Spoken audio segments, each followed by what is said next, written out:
It's almost 1, Mother. Don't you think we should wake Daddy? In a minute, Harriet. Did you take our turkey down to the mission like I told you? Yes, Mother. I just got back. They certainly were grateful. The man said it would feed almost a dozen people who ordinarily would go without any Thanksgiving meal at all. Fine, dear. I know your father will be happy at the thought of sharing with our lesser privileged citizens. Now go on in and wake him up, Harriet. Yes, Mother.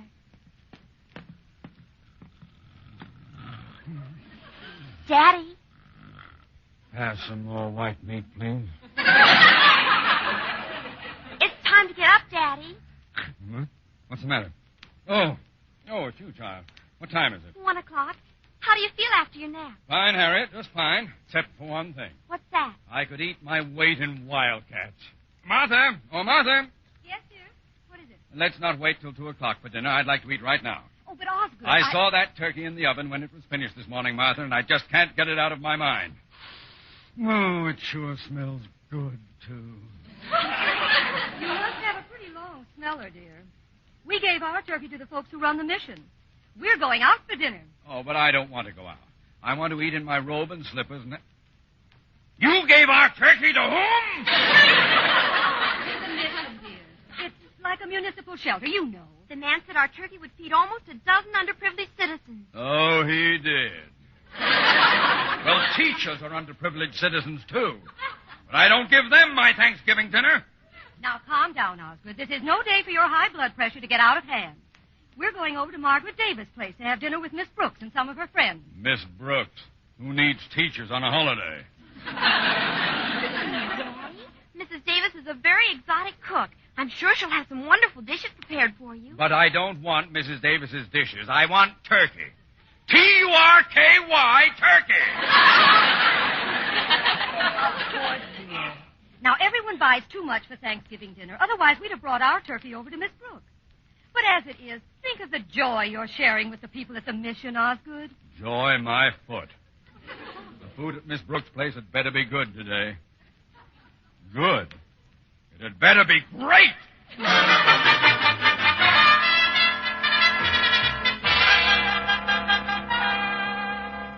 Every time I tried to call Mrs. Conklin back, the party line was in use. Now they don't answer.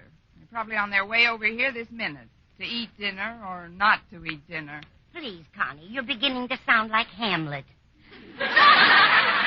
Don't worry so about the Conklins.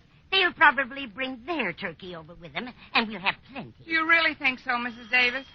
We'll soon know, Connie. Will you answer the door, please? I'm trying to find some more cans of salmon, just in case. All right, Mrs. Davis. Happy Thanksgiving, Miss Brooks. A very happy Thanksgiving, Miss Brooks. Hello. The same to you. But is this all the party? What do you mean, Miss Brooks? I mean, just you three? Nothing waiting out in the car or anything? Well, we were going to bring our turkey along, but we know what a well-stocked larder you folks must have, so we donated it to the mission. The mission? One of my favorite charities. There's no joy like sharing. May we come in now and start sharing yours? Of course, Mr. Conklin. If you'll just sit here in the living room, I'll go back to the kitchen and tell Mrs. Davis you're here. Oh, Harriet and I will go back and help out, Miss Brooks. You've done enough for one day. Why, I'll bet you worked like a beaver this morning. Gnawed through 6 fingernails. Oh, I didn't do too much, no. Come on, Mother. I'll fix the salad dressing that new way you showed me. All right, dear. And I'll tell Mrs. Davis about the new things we've been doing with parsley. Never mind the side dishes. Let's just get that turkey to the table pronto. Huh? You chat with Miss Brooks, dear. We'll just be a little while. We'll make it snappy. I could eat my weight in wildcats, Miss Brooks. If they come in cans, you may get the chance. I mean, we'll be sitting down as soon as the others arrive, Mr. Conklin. Oh, yes, I forgot. You're having some of your friends in. I hope that lame-brained dunce, Walter Denton, isn't expected. Want some popcorn, Mr. Conklin? Or potato chips? No, thanks. Who's coming to this dinner, Miss Brooks? Well, Mr. Boynton, for one. Oh, nice chap, Boynton. Far less irritating than many of his contemporaries. What's the trouble, Mr. Conklin? I'm not a well man. I've had some very strange symptoms lately. What kind of symptoms? Well, every so often I get sudden, blinding flashes of appetite. Oh, well, that because you're under such a strain, Mr. Conklin. You see, under great emotional tension, many people experience sudden and uncontrollable appetites. It's psychosomatic to some extent. Really? Now, perhaps you'd like me to stretch out on the couch and tell me how, at the age of 3, I was convinced that my younger brother was a Cocker Spaniel. Yours, too? I was only trying to help, Mr. Conklin. I had an aunt who suffered just like you do. I remember one time my uncle caught his nose in the piano bench. Auntie ran right down to the corner and bought herself a pickle. A pickle? It satisfied her nervous craving. When she stayed with us, we always had to keep a big supply of food on hand. Big juicy steaks, chops, chicken, ducks, cold cuts, potato salad. Please, Miss Brooks. I want my dinner. But, Mr. Conklin, the others aren't... It's open. Come on in. Hello, Miss Brooks. Mr. Conklin, say, this is a surprise. Hello, Boynton. Can we sit down now, Miss Brooks? Not quite yet. Pull up a chair, Mr. Boynton. Thanks. Well, how does the turkey look? Did you get a nice-sized bird? Well, to be honest, Mr. Boynton, our turkey may not be such a big bird, but I'm sure the party is going to be a very big turkey. Oh, I almost forgot. There are some salted peanuts in this dish, Mr. Conklin. One would almost think you were trying to destroy my appetite. But nothing can do that, Miss Brooks. Absolutely nothing. Well, the door was open, so I just breezed on in. Hi, Miss Brooks. Here comes nothing now. Huh? Oh, hi, Mr. Boynton and Mr. Conklin. Hello, gentlemen. Miss Brooks, I've got some bad news for you. You'll have to get in line, Walter. What is it? Well, Stretch's aunt and uncle insisted that he have dinner with them today, so he can't possibly be here in time to eat with us. Isn't that awful? I'm absolutely devastated. Me too. Gosh, Miss Brooks, what'll we do with all the extra food that's left over? We'll eat it. At last! Come on! May I escort you to the dining room, Miss Brooks? It won't be necessary, Mr. Boynton. I'll just follow Leo the lion.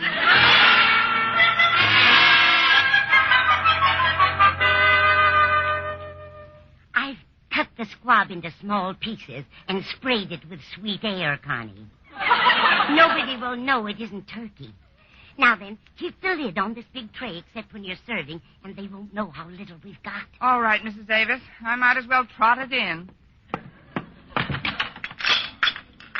Well, here we are. What'll you have, Mrs. Conklin? Oh, serve Mr. Conklin first, will you, dear? He's quite hungry. Certainly. Mr. Conklin, what'll it be? I'll have a drumstick. A drumstick. Yes, sir. Here you are.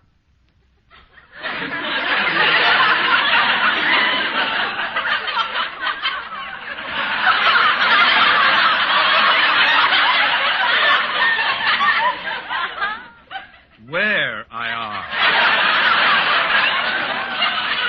The drumstick. This is it. You know what they say, the nearer the bone, the sweeter the meat. If this has any meat on it, it must be inside the bone.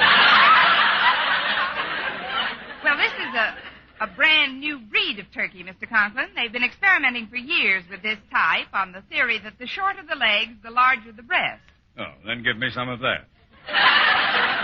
Yes, sir. Here it is. This is it? This it is. You see, when they were experimenting with the short legs, the breast didn't quite get the idea of what they were trying to do. Well, where are the wings? This bird didn't get his wings. He flunked out in basic training.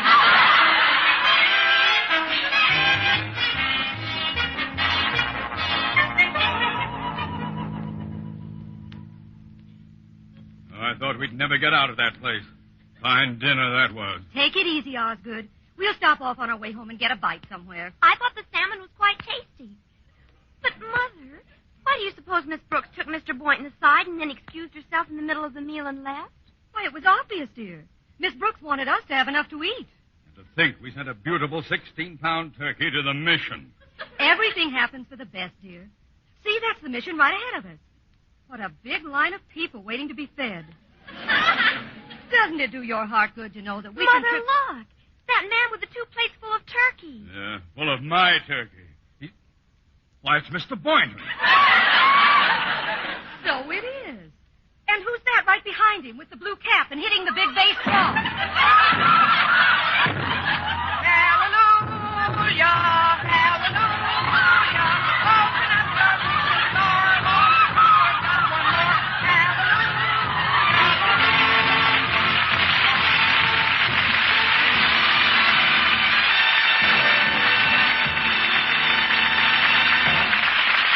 Steve Arden as our Miss Brooks returns in just a moment. But first, dream girl, beautiful luster cream girl. Tonight? Yes, tonight. Show him how much lovelier your hair can look after a Luster Cream shampoo. Luster Cream, world's finest shampoo. No other shampoo in the world gives Kay Daumit's magic blend of secret ingredients plus gentle lanolin. Not a soap, not a liquid. Luster Cream shampoo leaves hair 3 ways lovelier. Fragrantly clean, free of loose dandruff, glistening with sheen, soft, manageable. Even in hardest water, Luster Cream lathers instantly. No special rinse needed after a Luster Cream shampoo. So gentle, Luster Cream is wonderful even for children's hair. Tonight, yes, tonight, try Luster Cream shampoo. Dream girl, beautiful Luster Cream girl. You owe your crowning glory to a Luster Cream shampoo. And now, once again, here is our Miss Brooks. Well, after Mr. Boynton and I had helped to feed over 50 underprivileged citizens, including Mr. Boynton and me, we found out that we had enough money between us to take in a movie. But on our way to the Strand, Mr. Boynton suddenly stopped. Miss Brooks, helping out at the mission made me realize how lonely the most festive occasion can be if you're not sharing it with someone. You're so right, Mr. Boynton. I guess you and I are pretty fortunate. Oh, we certainly are. But I just remembered that there's another member of Madison's faculty who's all alone tonight and needs cheering up pretty badly. Let's do something about it, shall we, Miss Brooks? Oh, that's a wonderful idea, Mr. Boynton. I'm all for it. I suppose you're referring to our French colleague, Monsieur Leblanche. Oh, no, Miss Brooks. I was thinking of Miss Enright. Let's go pick her up right now. Who needs teachers on a holiday? Next week, tune into another Our Miss Brooks show brought to you by Luster Cream Shampoo for soft, glamorous, caressable hair and Colgate Dental Cream to clean your breath while you clean your teeth and help stop tooth decay. Our Miss Brooks, starring Eve Arden, is produced by Larry Burns, directed by Al Lewis, with music by Wilbur Hatch. Mr. Boynton is played by Jeff Chandler, Mr. Conklin by Gail Gordon.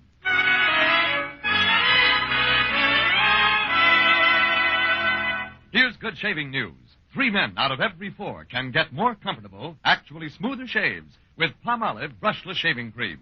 This is not just a claim. Here's the proof. 1,297 men tried the Palmolive brushless way to shave described on the tube. And no matter how they shaved before, 3 men out of every 4 got more comfortable, actually smoother shaves. Try Palmolive brushless yourself. See if you don't get more comfortable, actually smoother shaves the proved Palmolive brushless way. For mystery liberally sprinkled with laughs, listen to Mr. and Mrs. North.